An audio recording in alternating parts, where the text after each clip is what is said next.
প্রতিদিন যে ভালো ভালো রান্না করে খেতে হবে এমনটাও তো কোনো কথা নেই। মাঝে মাঝে একটু ডাল, ভর্তা, ভাজি, শাক এগুলোও তো খান, তাই না? সো হ্যালো ভিউয়ার্স, আসসালামু আলাইকুম। সবাই কেমন আছো?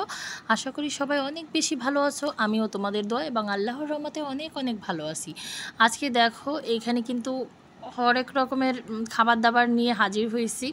কয়েকদিন ধরে মুরগির মাংস, গরুর মাংস এগুলো খাচ্ছিলাম।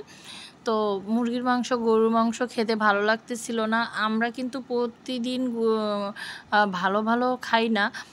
তারপরও সব ধরনের খাবার একটু সপ্তাহের মধ্যে 7 দিনে ভাগ করে করে একটু তালিকায় রাখি, যাতে শরীরের সব ভিটামিনগুলো পূর্ণ হয়। সো আজকে আমি কিন্তু একটু অসুস্থ ছিলাম। এবার আমার হাজব্যান্ড নিজে এই ডালটা রান্না করেছে। আর এটা হচ্ছে আগের দিনের মুরগির মাংস ছিল, সেটুকুও জ্বালিয়ে নিয়েছি। আর এখানে হচ্ছে বেশি করে ঝাল পেঁয়াজ দিয়ে ভর্তা হচ্ছে, শুকনো ঝাল দিয়ে। আর আমি এখানে ভাত নিয়ে নিচ্ছি। আজকে কিন্তু সব রান্নাবান্না খাবার দাবার রেডি করছে আমার হাজব্যান্ড।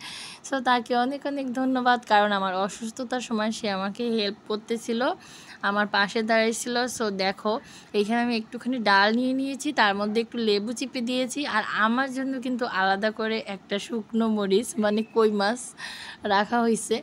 তো দেখো, এর মধ্যে একটুখানি আলু ভর্তা নিয়ে নিব। শুকনো মরিচটা আগে একটু ভালো করে ডলে নিই। তো এইভাবে যদি খাও তোমরা, মজা না লেগে কই যাবে? আর একটু লেবু, একটু ডাল, একটু আলু ভর্তা, একটু শুকনো মরিচ, এটা খেলে কিন্তু মুখের স্বাদটা অনেক বাড়ে। সো এতক্ষণ পর্যন্ত যারা আমার ভিডিওটি দেখছো, তোমরা অবশ্যই আমার চ্যানেলটি একটু সাবস্ক্রাইব করে দিও যদি একটুখানিও ভালো লেগে থাকে, কারণ অনেক কষ্ট করে তো ভিডিওটি বানাতে হয়। ভিডিওর মান খারাপ হোক আর ভালো হোক, কষ্ট তো হয়ই। সেই জন্য তোমরা আমাকে অবশ্যই চ্যানেলটি সাবস্ক্রাইব করে এবং লাইক কমেন্ট শেয়ার করে পাশে থাকবা, আমাকে হেল্প করবা। আমিও চেষ্টা করব তোমাদেরকে সাপোর্ট করার।